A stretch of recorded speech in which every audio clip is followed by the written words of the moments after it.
panahon mga boss. Ang init oh. Tingnan niyo, tingnan mo yung dagat oh, ganda. Tingnan yung dagat oh, diba? Dagat. Oh, ganda. Ganda yung dagat. Okay?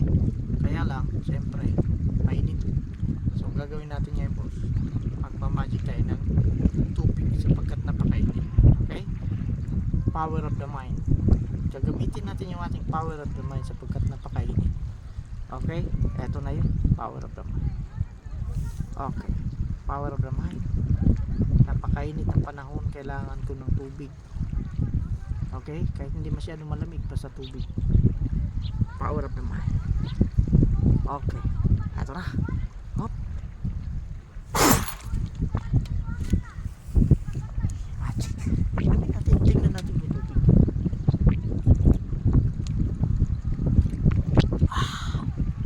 Tubig na masarap, magic.